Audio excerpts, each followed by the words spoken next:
Nei primi mesi seguenti l'armistizio, gli italiani, dando prova di valore e di affidabilità in più occasioni, riescono a modificare in parte questo atteggiamento nei loro riguardi, anche se purtroppo incomprensioni e fraintendimenti continuano ad esserci. Alla data della resa dell'Italia, le formazioni italiane che si schierano dalla parte alleata contano 203 aerei, tra cui 39 da combattimento, 117 bombardieri e vari aerei da trasporto, dei quali, secondo stime inglesi, solo 165 si possono considerare pienamente operativi. Comunque, i velivoli nazionali vengono considerati obsoleti e inaffidabili sia da britannici che da americani, i quali preferiscono riequipaggiare i nostri piloti con aerei di più moderna concezione, come i Baltimore, gli Spitfire, oltre all'infelice, come vedremo, Air Cobra. Nell'estate del 1944 il quarto stormo caccia terrestre viene così suddiviso. Nono gruppo su Macchi 205 e Bell P-39 Air Cobra a Termoli, 96esima e 97esima squadriglia, decimo gruppo su Macchi MC 202 e 205, oltre ai P-39 Air Cobra a Termoli. 84esima e 90esima squadriglia, dodicesimo gruppo Macchi 202 e 205, oltre ai P-39 Air Cobra a Termoli, 73esima e 91esima squadriglia. Martinoli continua ad operare dal sud Italia, soprattutto in appoggio alle formazioni italiane inquadrate nelle formazioni partigiane di Tito in Montenegro. Qui infatti i tedeschi non riescono a disarmare tutti i contingenti italiani, piuttosto coesi tra loro e numericamente abbastanza forti.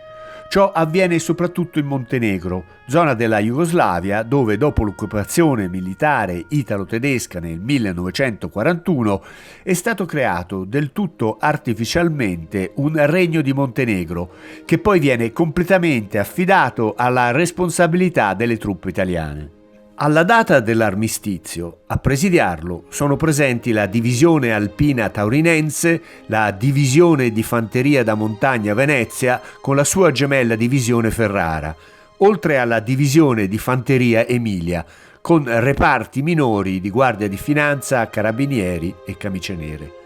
Quest'ultime, con alcuni reparti dell'esercito, si schierano già nei giorni successivi all'8 settembre a fianco dei germanici, mentre più sofferta, come in tanti altri luoghi, è la decisione per molti altri soldati ufficiali. Anche qui, pur se in forma diversa, dato che i titini non sono considerati un esercito regolare al pari di quello britannico, si assiste ancora una volta alla confusione e alle difficoltà di ordine etico, politico, militare di doversi schierare a fianco di formazioni partigiane contro cui si sparava solo pochi giorni prima, sapendo bene che non considerano gli italiani con molto favore.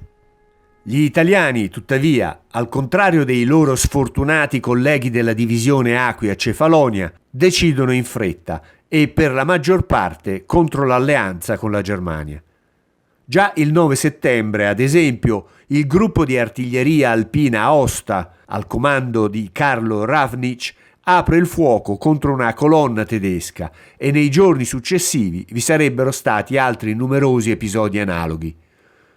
Ciò vince almeno in parte la forte diffidenza dei comandi delle formazioni partigiane e dello stesso Tito, e gli italiani defezionati vengono accolti e inquadrati in alcune brigate partigiane reclutate su base volontaria, arrivando persino agli inizi del dicembre 1943 a costituire niente meno che una divisione italiana partigiana, la Garibaldi, che nei mesi successivi avrebbe dato ottima prova di sé in vari e accaniti combattimenti contro cetnici e tedeschi.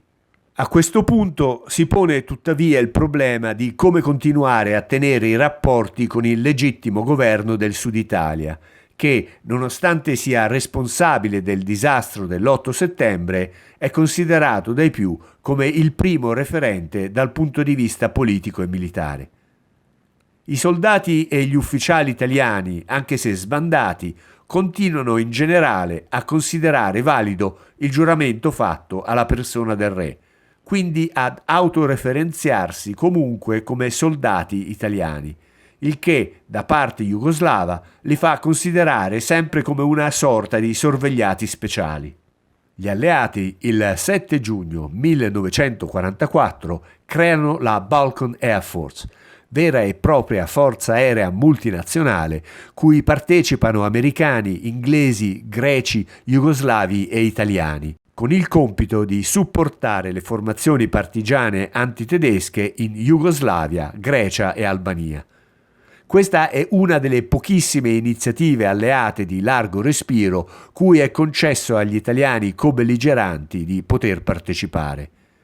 I suoi compiti principali sono invio di rifornimenti alle formazioni partigiane, evacuazione dei feriti, scarico di componenti le missioni militari alleate e agenti segreti. La BAF a vita breve, venendo sciolta nel luglio 1945 per incomprensioni, per essere più esatti a causa dell'inizio della vera e propria guerra fredda tra gli ormai ex alleati. È inoltre inviato un ridotto contingente aereo a diretto supporto dei partigiani nelle ultime fasi della guerra per attaccare i contingenti germanici in ritirata, anche se pure esso è frettolosamente ritirato dopo la resa della Germania. Dei collegamenti con l'Italia, oltre che del necessario supporto aereo a favore delle truppe italiane impegnate in combattimento contro i tedeschi ed i loro alleati, si devono necessariamente far carico anche i reparti dell'aviazione italiana al sud, costretti ad operare, anche se riequipaggiati dalle forze alleate, in condizioni molto difficili. Anche in questi non facili frangenti, Martinoli sa compiere fino in fondo il proprio dovere, con la stessa perizia e serenità di sempre, affrontando le situazioni che man mano si presentano. Così Molteni descrive una delle difficili operazioni aeree sulla Jugoslavia in cui è direttamente coinvolto anche Martinoli. Un'azione combinata fu organizzata il 23 ottobre 1943, quando alle 11:50 si alzarono da Manduria e da Lecce 6 Reggiane RE 2002 del quinto stormo e 4 Macchi 205 del quarto per bersagliare le truppe tedesche. L'aviazione del Terzo Reich costituiva una minaccia costante per gli incursori italiani del Regno del Sud, nonché per le truppe italiane isolate nei Balcani. Il quarto stormo, quindi, inviò 20 Macchi, 14 Veltro e 6 Folgore nel pomeriggio del 1 novembre a mitragliare di nuovo la pista di Podgorica, distruggendo o danneggiando 17 aerei al suolo. L'effetto sorpresa fu fondamentale e, pur con qualche foro di proiettile della contraerea, i caccia italiani rientrarono tutti in Puglia.